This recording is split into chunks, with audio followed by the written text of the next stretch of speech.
Oi, pessoal. Boa noite. Mais uma vez estamos por aqui, né? Para mais um bate-papo.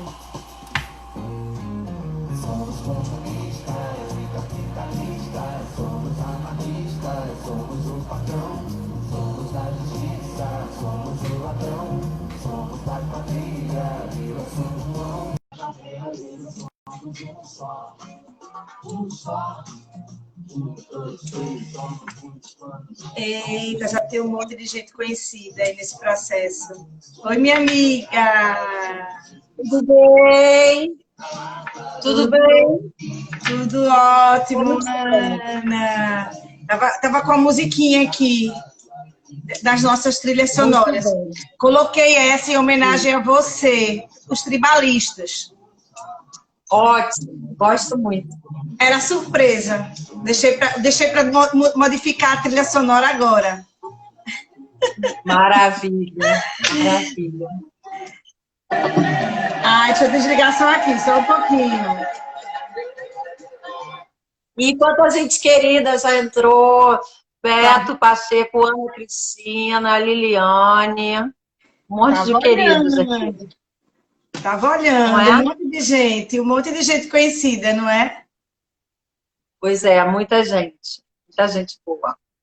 É, e eu acho que a noite ela vai ser Então, bem, o nosso bate-papo ele vai ser bem agradável, Ana. Pelo menos assim, nós, enquanto Cognita, né, quando a gente pensou em te convidar, né, em uma das nossas conversas e reuniões, né, junto com Paulo Melo, né, com um amigo, Paulo Melo, exatamente, Pepita e a Panira. E aí a gente teve essa ideia de conversar um pouco sobre a questão dos indicadores assistenciais e trazer a CIF como sendo uma possibilidade e uma alternativa para essa conversa, né? Para essa nossa necessidade hoje enquanto indicadores, né? Dentro do que está se falando. Então, eu acho que a nossa conversa ela vai ser leve, tranquila, como as que nós temos, né? Dentro do nosso dia a dia, sempre. que essa conversa da CIF, sobre a CIF, ela sempre está presente nas nossas discussões científicas, vamos dizer assim, né, do ponto de vista profissional. E aí eu queria que você se apresentasse, professora. Quem é você? Quem é Ana Paula Chagas? E o que relação existe de você para com a CIF? Fala aí para Então, gente. boa noite. Eu quero agradecer demais, né, amiga, esse convite e dizer que é uma honra. Eu sou a Ana Chagas, eu sou fisioterapeuta neurofuncional há 20 anos e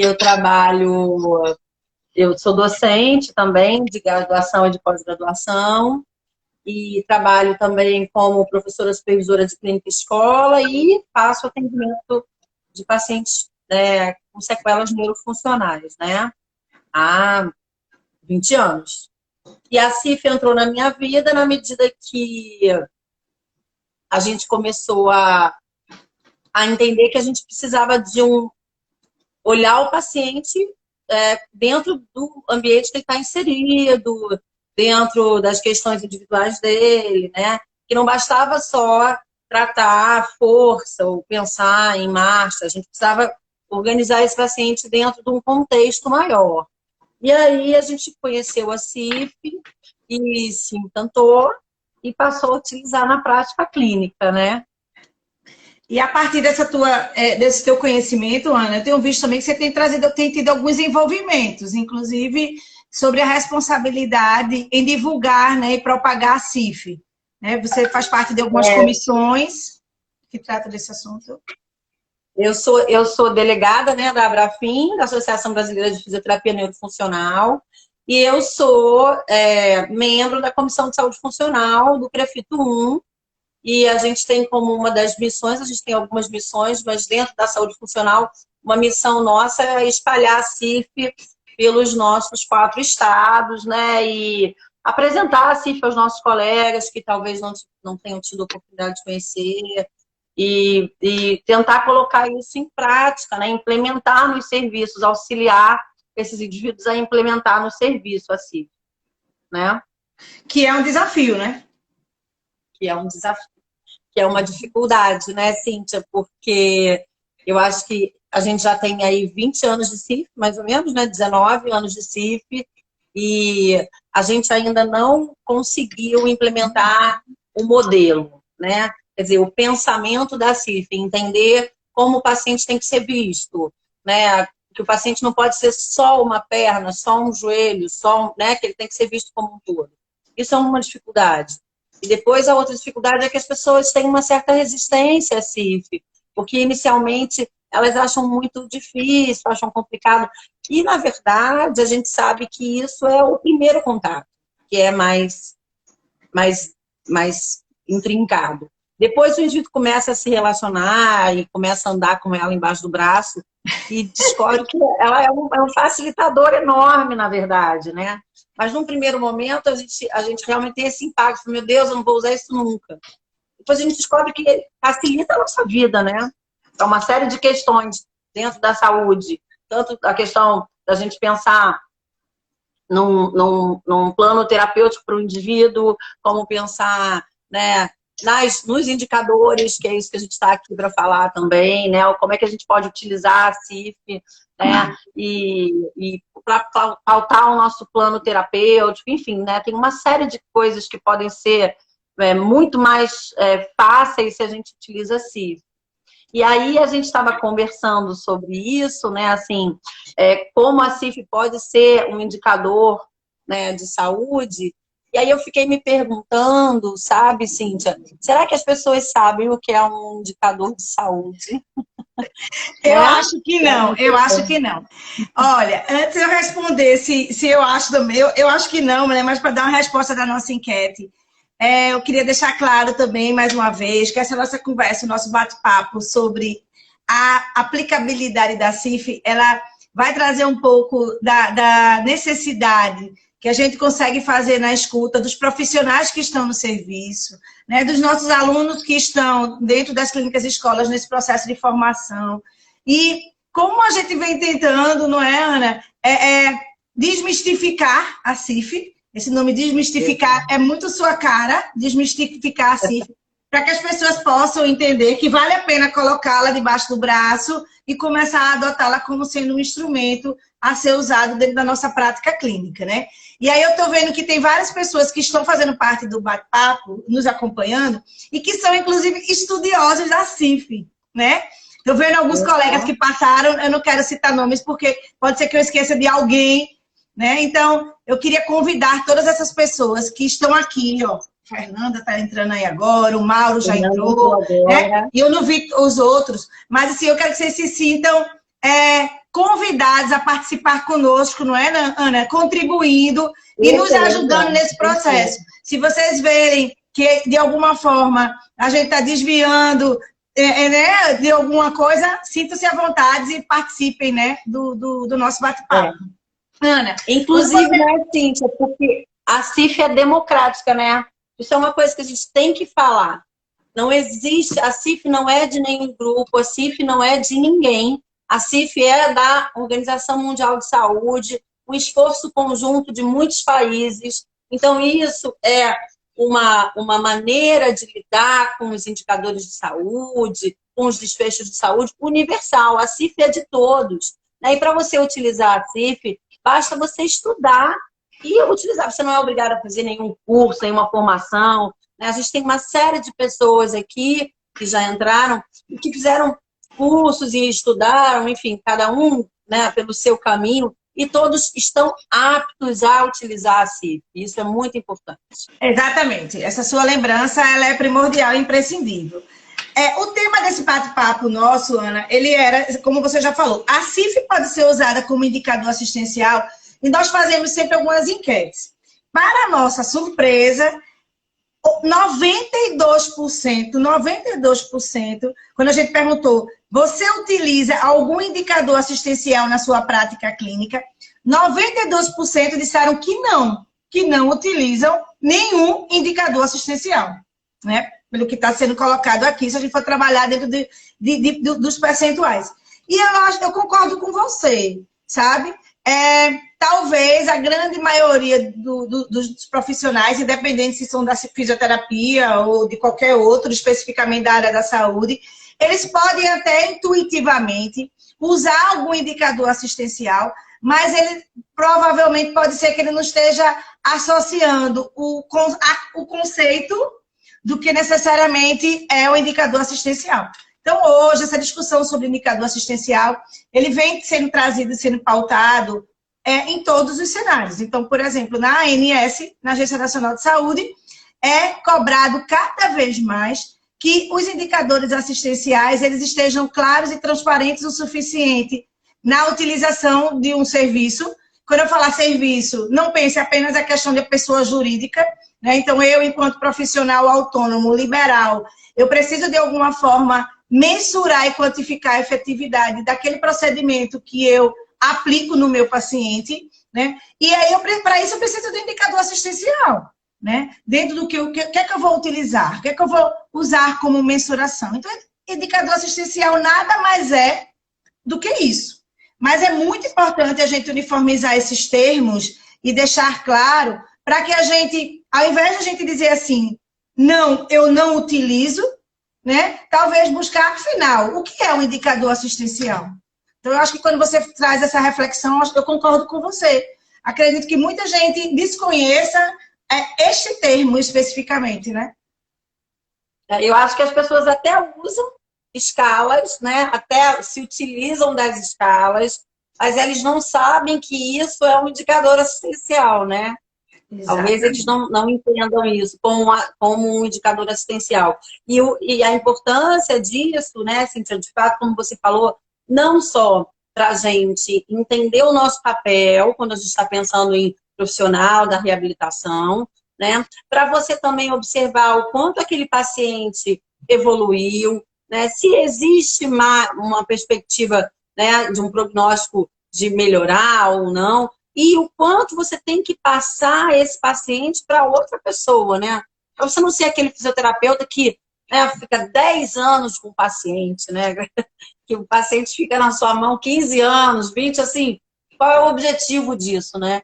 Então, quando a gente se utiliza dos indicadores assistenciais, a gente está se protegendo e está protegendo o paciente também, né? Porque você tem uma proposta muito clara com o paciente. Nosso objetivo é tal coisa. E a partir daí você trabalha e você tem um tempo.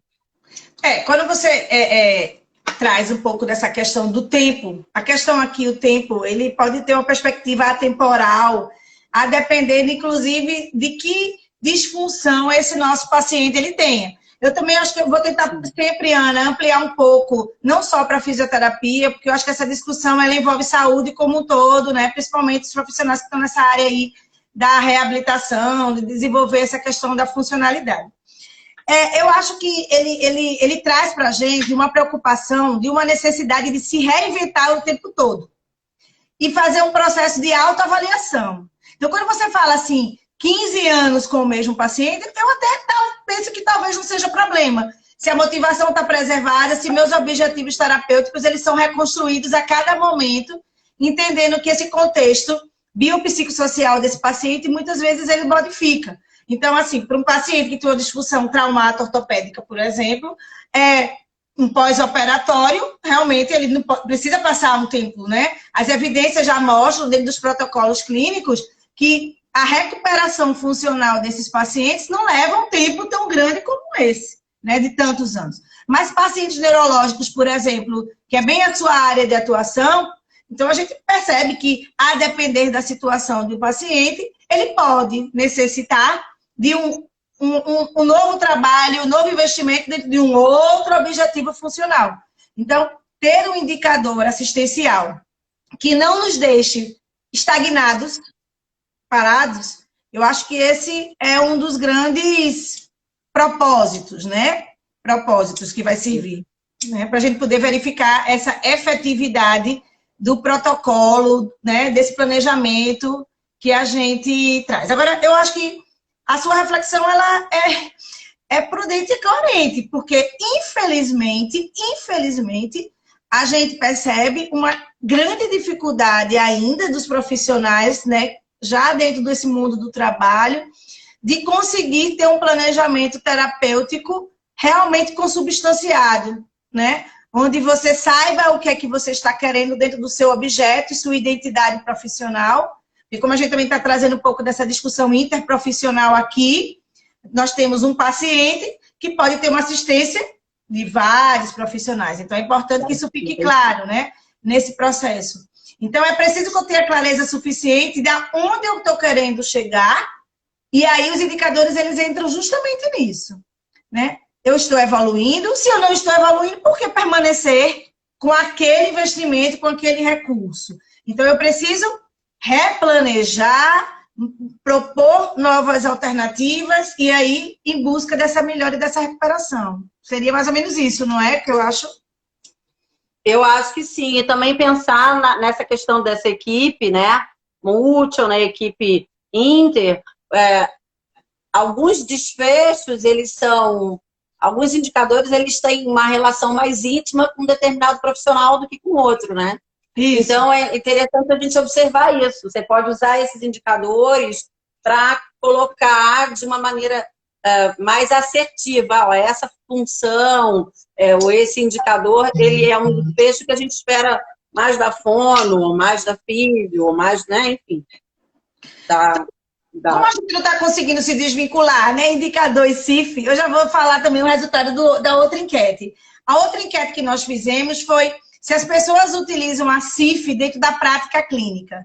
E aí tivemos 70% disse que não utiliza e apenas 30% disseram, né, que utiliza a CIF dentro da prática clínica. Então, isso que você traz, exatamente, alguns códigos, eles têm uma identidade maior com uma determinada área do que outra.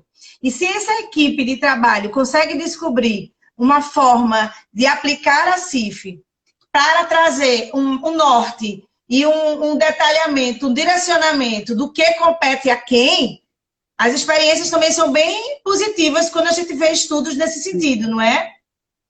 Certamente, porque eu posso, por exemplo, como fisioterapeuta que participo de uma avaliação de um paciente, sinalizar, né, pela CIF, que eu percebo que há, por exemplo, uma alteração de linguagem. Só que eu não sou fonoaudióloga, eu não sou capaz de determinar qual é, né? Eu não consigo determinar o quanto é importante essa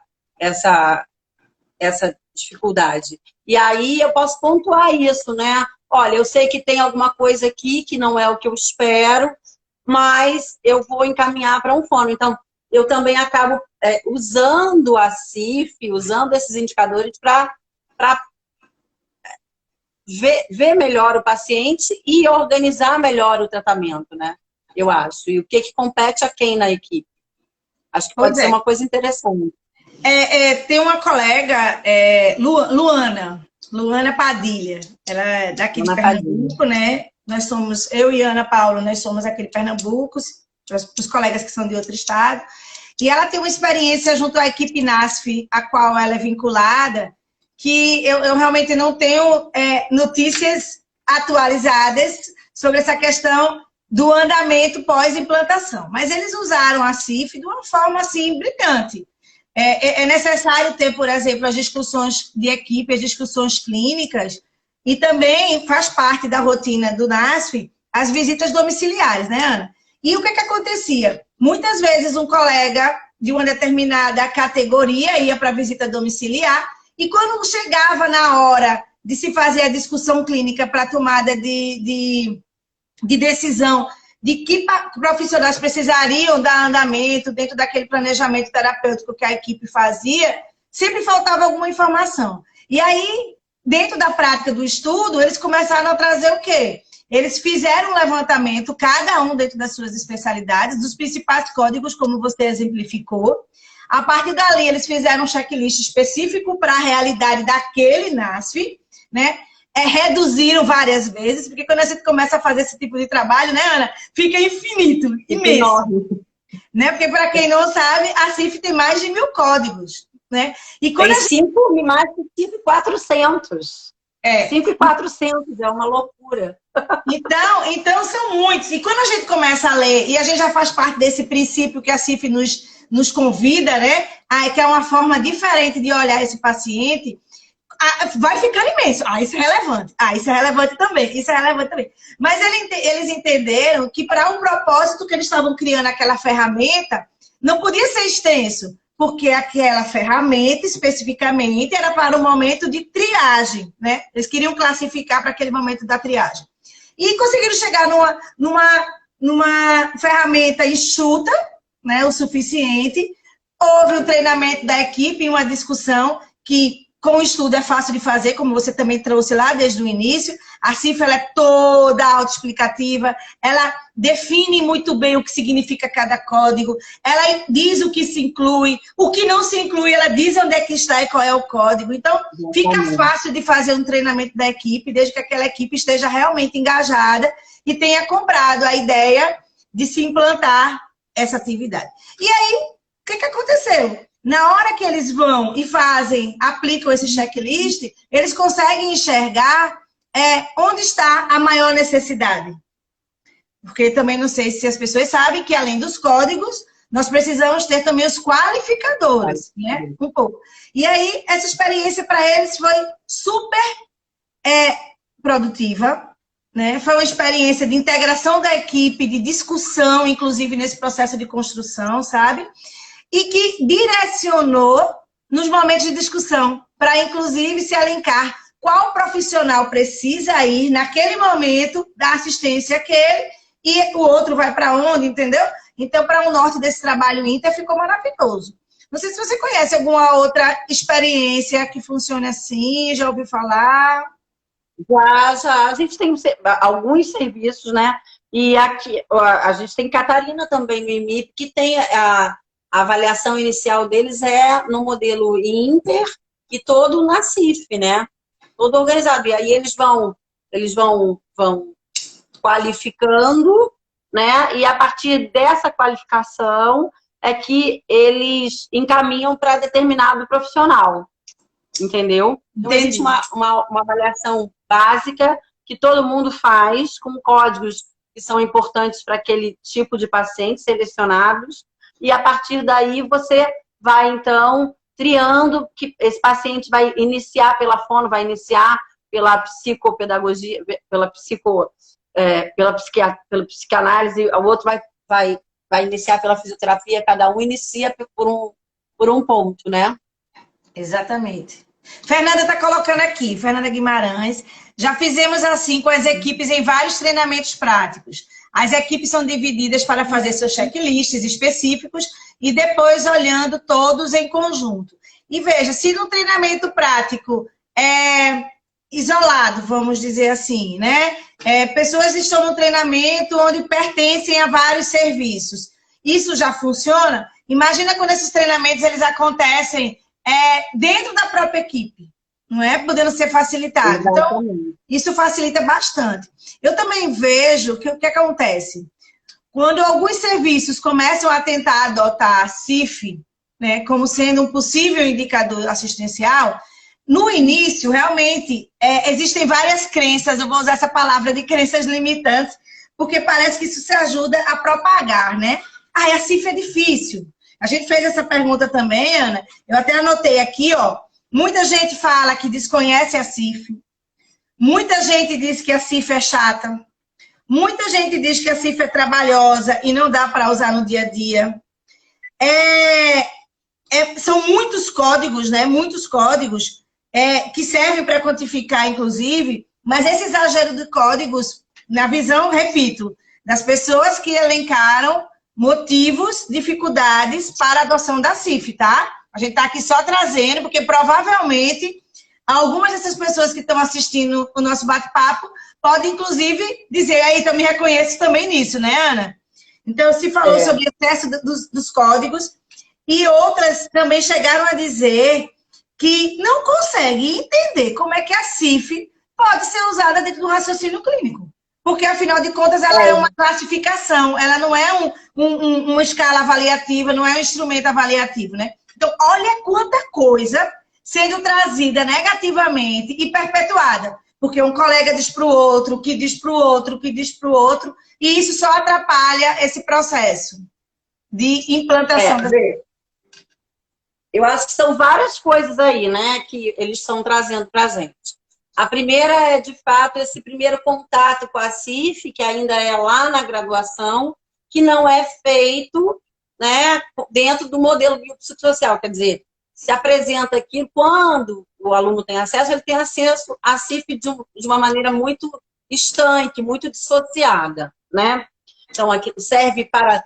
Inicialmente, alguns alunos meus achavam que CIF só servia para paciente neurológico, sabe? E a CIF... Provavelmente via só contigo.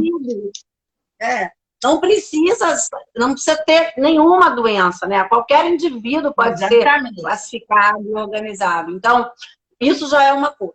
Depois, a gente tem que pensar na questão da utilização do modelo biopsicossocial, né? Porque, assim, é claro que os códigos, né, codificar é importante e, assim, a gente precisa codificar, e claro que qualificar também, mas a gente precisa entender o modelo biopsicossocial, a gente precisa entender, né, que é um modelo multidirecional e que você tem influências, né, da estrutura, da atividade, da participação, e que elas se influenciam em um indivíduo, os fatores ambientais.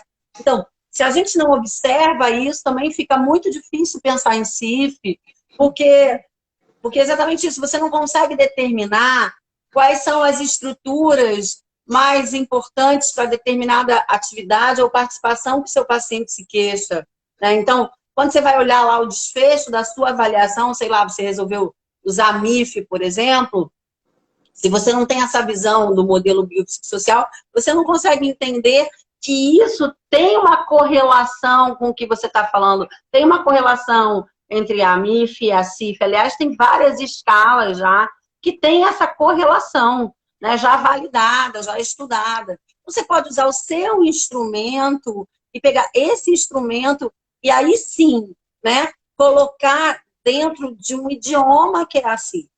Na verdade, o que a gente tem que pensar é que utilizar a CIF é para facilitar a nossa vida, né?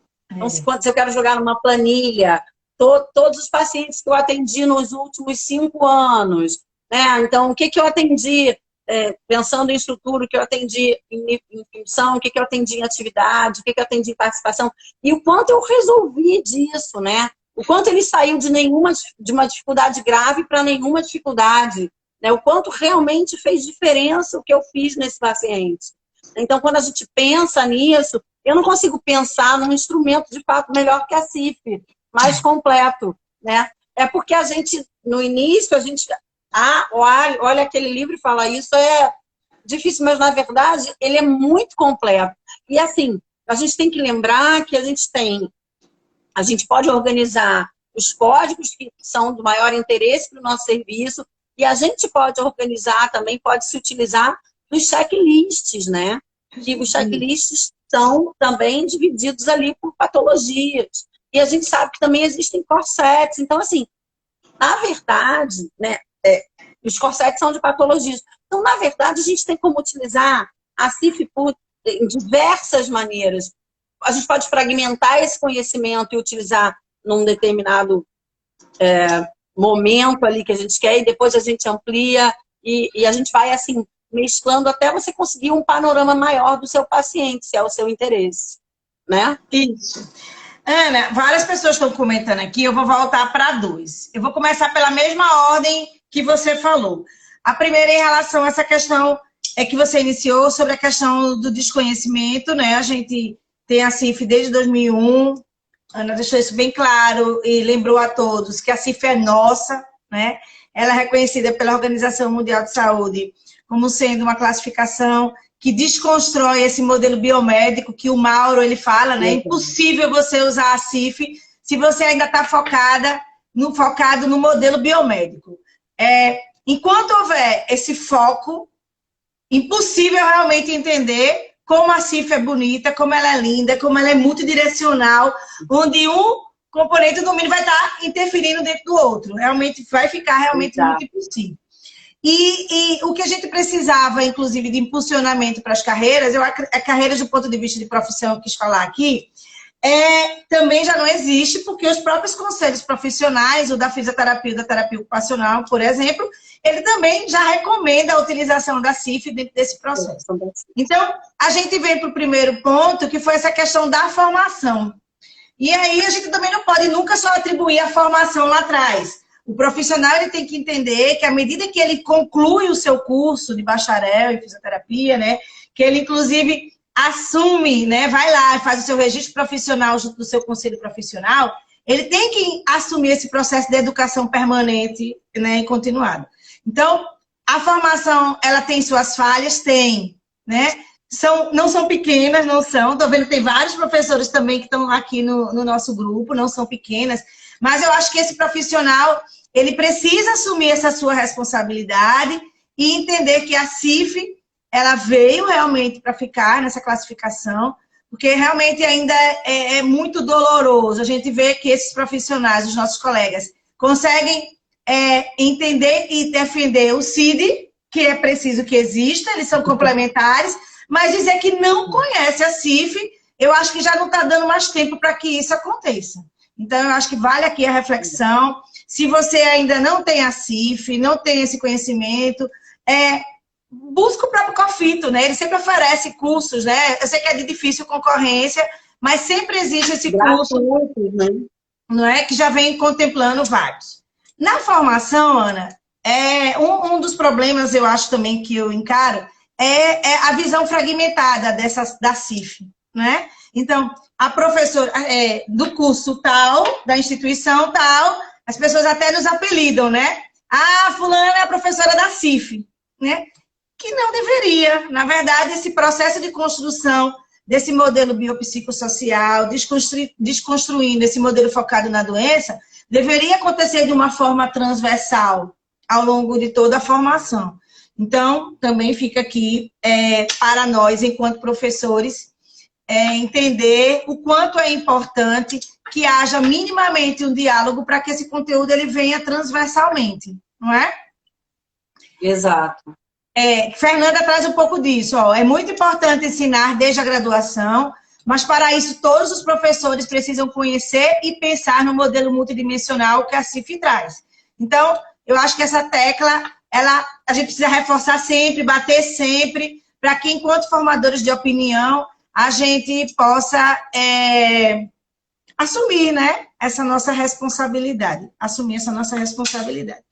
Em relação à questão da uniformização dos termos, essa necessidade de... Você usa muito esse termo, a CIF é um idioma, né? A gente começa a ver que... Né, você sempre falam sobre isso. E realmente isso facilita também, né, Ana? É um outro grande benefício. Tem um colega, o Roberto Andrade, ele é da Unileste, lá em Minas. No evento ano passado do meeting da FENAFISIO, ele apresentou a experiência dele, onde ele trouxe a utilização da CIF, dentro do processo de estudo, dentro de um centro que existe em Washington, com a professora Sheila, ele começou a acompanhar um pouco desse processo e começou a ver o trabalho que eles estão desenvolvendo para usar a CIF como possibilidade de um diagnóstico funcional. No caso da fisioterapia, no caso dele, é no serviço de fisioterapia hospitalar, dentro de uma terapia intensiva.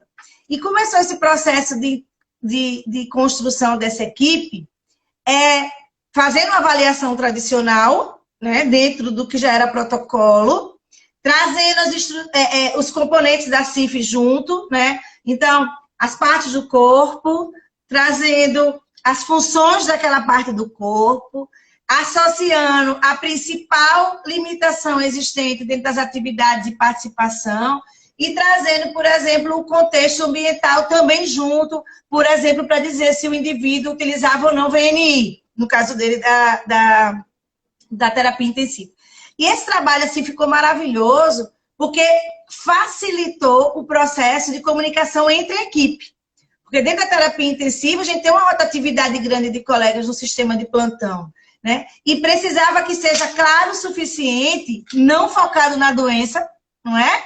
Então, assim, a gente está no momento agora do Covid. Então, para o fisioterapeuta ter o diagnóstico do Covid ou não é a coisa mais importante, não. A gente está preocupado com as implicações que essa doença trouxe para o indivíduo. E a partir daí, eles começaram a desenvolver um protocolo que começa desde o diagnóstico.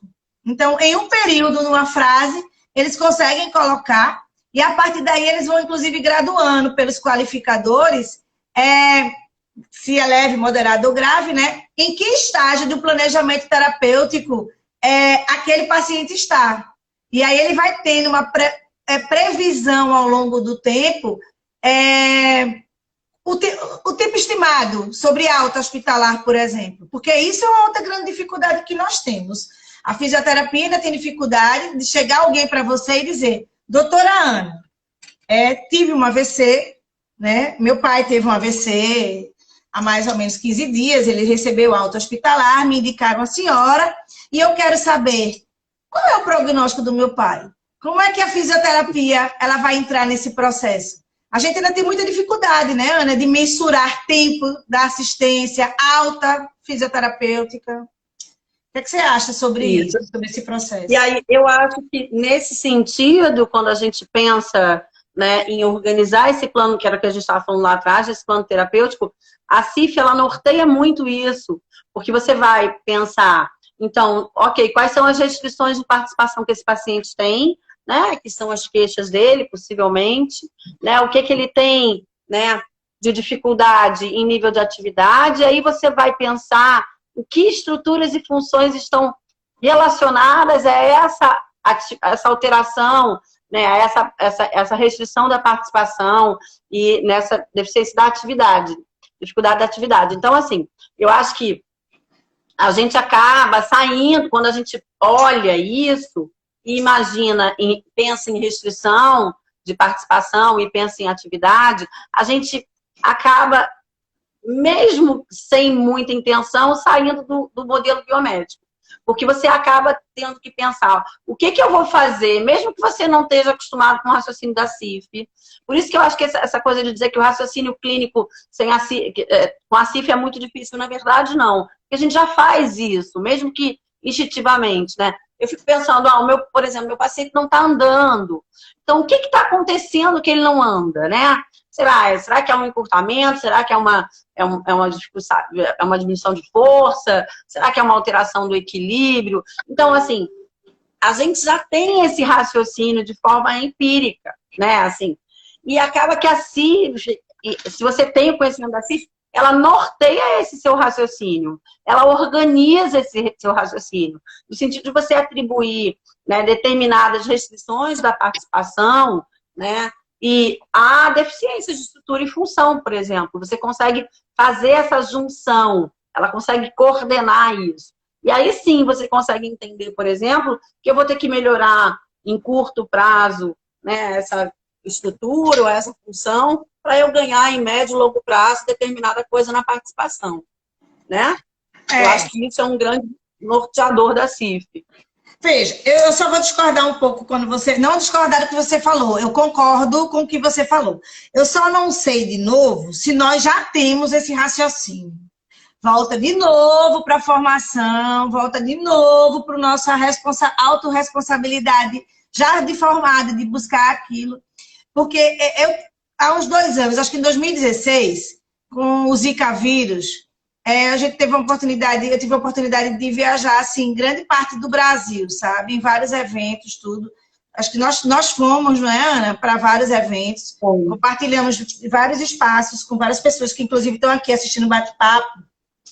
E dentro do processo que a gente levava dentro de uma determinada oficina, que era focada na atenção à criança, agora levando para a questão da criança, de novo, a CIF pode ser empregada em qualquer disfunção, não existe edital, né?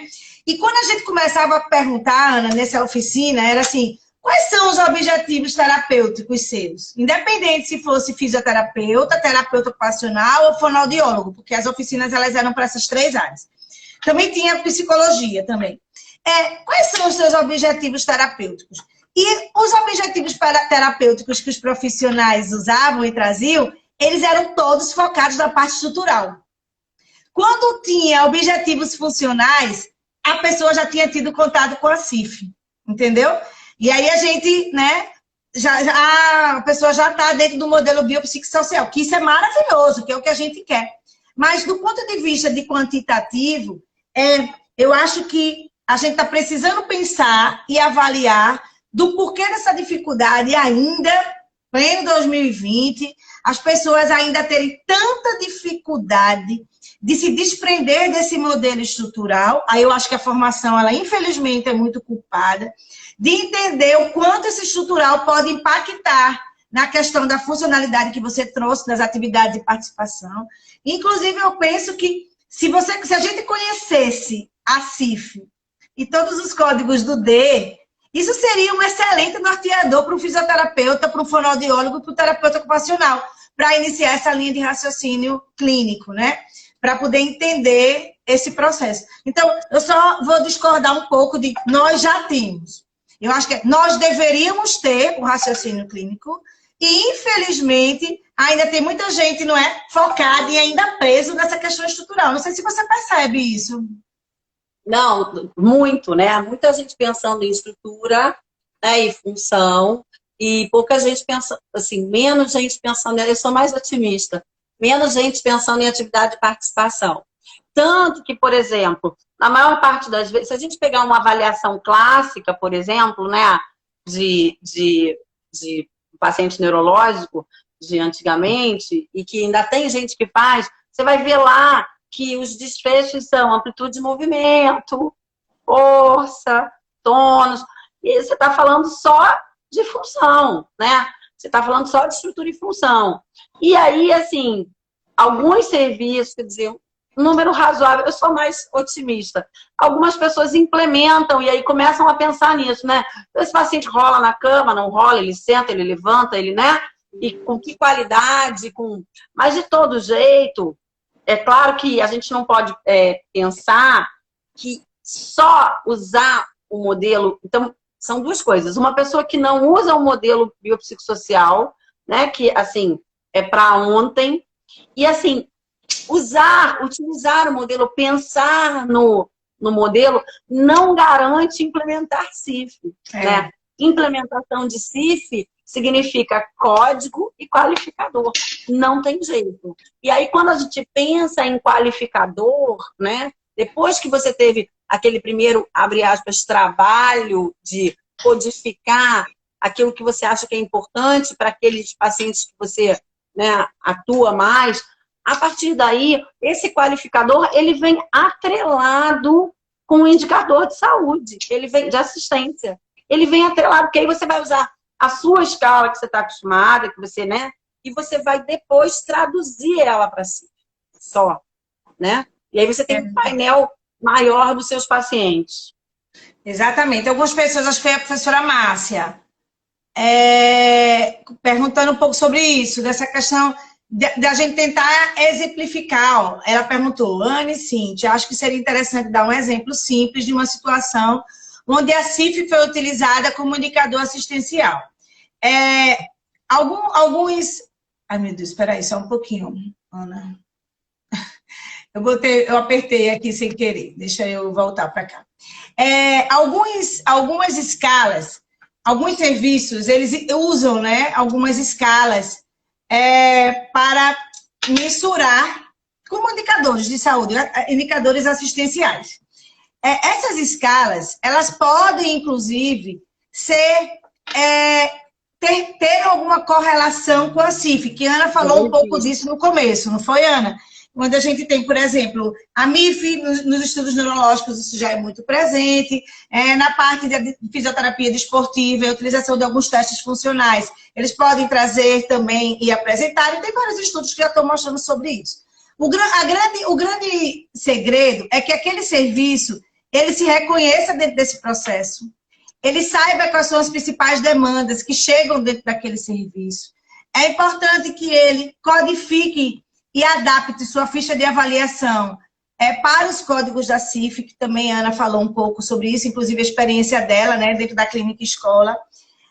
Porque a partir dessa codificação e a qualificação, onde a gente lembra que tem 0, 1, 2, 3 e 4, a partir dessa qualificação, ao longo do tempo, com a utilização de recursos, esses recursos e essa implantação, vamos dizer assim, essa adoção, em evoluções que sejam descritas adequadamente, de uma forma suficiente, né? para que depois a gente possa fazer uma análise, inclusive, descritiva. Isso, ao longo do tempo, vai servir como indicador assistencial para aquele serviço. Então, utilizar a eletroterapia ou não, associada à terapia manual, faz com que eu tenha uma redução da dor mais rápida do que quando eu uso apenas a eletroterapia. Então, dor é possível qualificar, não é verdade? A queixa funcional do meu paciente pode ter sido atacar um sutiã, por exemplo, né? Utilizar para atacar um sutiã. Então, todos esses códigos, eles podem ser trazidos, serem qualificados e serem utilizados como qualificador. O que você acha, Ana? Eu acho que é exatamente isso. Acabei de me lembrar do trabalho de doutorado da Fernanda Guimarães, que é incrível, que ela pega pacientes de plexo, lesão de plexo braquial, lesão traumática de plexo braquial, e ela está propondo, então, um questionário, uma avaliação, que vai falar só de atividade desses pacientes. Então, você tem uma lesão única e aí uma série de atividades, né? Você consegue empurrar, você consegue puxar, você consegue, né, segurar uma bolsa, você consegue, enfim, uma série de atividades ali. Então, assim, é extremamente interessante que você tenha isso. Primeiro porque você dá um panorama da funcionalidade mesmo do paciente, né? Do quanto ele tem. E quando a gente pensa em funcionalidade, a gente está pensando em função, em estrutura, em atividade, né? Está pensando nisso tudo que ele consegue fazer, né? E você também tem um panorama desse entendimento que é uma única patologia, que nesse caso é a lesão traumática de plexo, ela pode ter uma série de aparências diferentes, né? De caras diferentes, de pacientes diferentes. E você consegue abarcar isso pela CIF, né? Em qualquer outra em qualquer outra escala, em qualquer outro indicador, você não consegue abarcar essa quantidade de informação que você abarca pela CIF, né? Porque na CIF você vai acabar olhando toda, dependendo do que você vai propor na sua ficha de avaliação, você consegue pegar uma enorme quantidade de atividade de participação desse paciente, né? Ana, o pessoal da Ciclo é uma clínica de fisioterapia que existe aqui em Recife, né? Aí eu tô vendo que Rafaela tá aqui também na live. O ano passado nós fizemos um trabalho com algumas clínicas aqui e a Ciclo era uma delas. E havia essa dificuldade. Meu Deus, são quantos códigos? Como é que eu posso conseguir na avaliação fazer? Isso vai levar muito tempo. E o próprio grupo começou a fazer uma espécie de glossário. E eles mesmos iam abastecendo, entendeu? Então, a queixa do meu paciente era empurrar uma gaveta. Então, ali eles definiam qual era o melhor código que era empurrar a gaveta e já botava no glossário. O outro colega já viu que não era empurrar a gaveta, era puxar a gaveta. Ah, puxar não é aquele, puxar é outro. Então, e ali eles foram montando, não só a questão de checklist, mas um glossário do que deveria ser. E a ideia é que ao longo dos meses se veja qual é o perfil dessa clínica. Então, assim, quais são as principais queixas que se chega aqui, não é? Como é que nós trabalhamos eles? E isso pode ser feito, inclusive, até no Excel, né, Ana? Como ele tem código, tem os qualificadores, no Excel, de uma forma simples, isso se consegue. A Maísa, ela botou assim, osteopatia, quiropraxia, etc., só estrutura. Veja, os métodos, de uma maneira geral, antigamente, eles nos eram apresentados apenas com a questão estrutural. Mas hoje, a depender dos formadores, e aí fica mais uma dica para todo mundo, escolham bem quem são as pessoas que vocês vão usar para ser os formadores de vocês, né? Porque a depender dos recursos que são disponibilizados na nossa formação para melhorar nossas habilidades, há instrutores e instrutores. E hoje, na minha avaliação pessoal, os melhores, independente se é da área da traumato, se é da área da neuro, da pediatria, não importa, todos eles se voltam para uma mesma linguagem, que é funcionalidade, e a CIF tem que estar presente.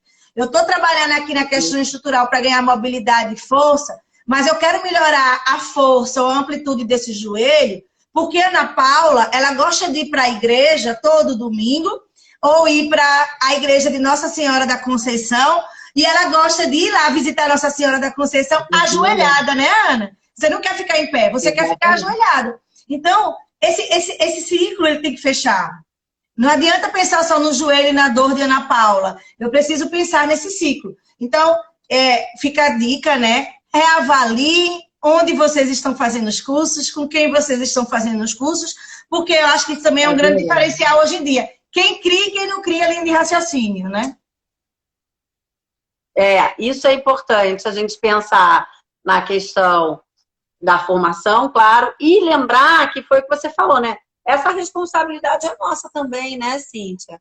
A gente precisa entender que a CIF não vai cair no nosso colo, né? Não. Então a gente precisa sentar, estudar, ler, entender e começar a usar isso, né? Porque, assim, daqui a muito pouco tempo, a gente só vai estar falando de CIF. Então, é urgente que a gente se organize. Né? Os serviços estão se organizando, o Ministério da Saúde, a Agência Nacional de Saúde. A gente precisa se apoderar da CIF, né, de fato, e utilizar ela na nossa prática. E veja, não só a CIF, aí eu volto de novo no indicador assistencial. Cada vez mais a fisioterapia está sendo cobrada para que nós tenhamos números para apresentar sobre a efetividade ou não do nosso fazer. Não dá mais para a gente chegar num determinado serviço e dizer assim, fazer ou não fazer fisioterapia não tem diferença, porque hoje a gente tem a prática baseada em evidências. Existe a filosofia toda da economia em saúde. Você não pode, mas uma operadora de serviço não vai dar, ou eu mesma, quando eu pago uma consulta de fisioterapia 300, 400 reais, eu não vou querer pagar de eterno. Eu quero pagar eu quero saber quantas sessões são necessárias para que eu evalue da minha dor no quadril. Então, você precisa ter um indicador para apresentar. Então, os profissionais que saírem na frente nessa linha de raciocínio, pessoal, não percam tempo, principalmente quem for pessoa jurídica, né? Trabalhe nessa linha de raciocínio, essa questão do custo-efetividade, Renata, exatamente isso. Exatamente. E só quem vai trazer para nós são esses indicadores, sejam eles quais forem. Nós trouxemos a CIF, entendendo do fácil acesso, né, Ana? Mas, assim, poderia ser qualquer outro indicador. E eu acho que é importantíssimo, o Marcelo Dourado, ele fala que o fisioterapeuta precisa demonstrar domínio sobre o seu fazer através da linguagem própria, voltada para a funcionalidade, desligando-se do modelo da doença. Exatamente. E a gente precisa fazer isso para ontem. Como a gente já está indo nos últimos minutinhos aí do nosso bate-papo, Ana, Fernanda também está ressaltando isso. Olha, em muitos países o custo-efetividade já é muito cobrado. Mas no Brasil, Fernanda, está ficando cada vez mais gritante. E a Plonira, ela está aqui na live, ela faz parte da FenaFísio, né? Eu vi algumas pessoas que são da FenaFísio. A FenaFísio já tem sido cobrada na ANS sobre isso, né? Quais são os indicadores que vocês usam? Não dá mais para fazer. Claro. O conflito, inclusive, teve muita dificuldade para fazer o referencial dos honorários, dos procedimentos fisioterapêuticos, pela falta de pesquisas que trouxessem esses dados para a gente. Então, pesquisas na fisioterapia existem, mas a gente precisa ter pesquisas em várias áreas, né? Inclusive para responder à necessidade do mundo do serviço, da prática do serviço, né? Então, precisa muito, Fernanda, você está certa. A gente precisa demais disso no Brasil. Eu quis dizer assim que a cobrança já está chegando aqui, né? E a gente precisa rever a nossa forma de trazer. Então, assim, se reinventar. Onde é que entra a nossa parceria aqui, que eu acho que é interessante? Enquanto Cognita, enquanto uma empresa que foi sendo construída a partir da necessidade da escuta, Ana, dos profissionais que já estavam no serviço, dos gestores que já estavam no serviço. A gente tem uma situação, um problema, e em cima dessa situação, um problema, a gente vai montando nossas mentorias e nossos produtos. E um dos produtos que surgiu foi essa. Os serviços de fisioterapia que prezam pela qualidade precisam ter seus indicadores bem definidos. E a equipe precisa conversar sobre isso. E foi quando a gente começou a desenvolver um treinamento, que é um treinamento voltado para a CIF. E o que a gente percebe? Que não adianta ir nesse processo de implantação se a base da CIF realmente ela não estiver bem consolidada, bem estruturada, com as pessoas tendo o mínimo de domínio. E foi quando surgiu a nossa parceria, né? Conversamos, a professora Ana topou, junto com o Paulo Melo, toparam fazer parte do nosso grupo Cognita, né? A Cognita, ela é formada por vários colaboradores, a gente entende que a gente precisa pegar pessoas do bem que comunguem da mesma ideia e trazer para esse time. Então, é um time que só faz crescer, crescer, crescer, crescer, crescer. E a Ana, ela está um pouco nessa jornada junto com a gente.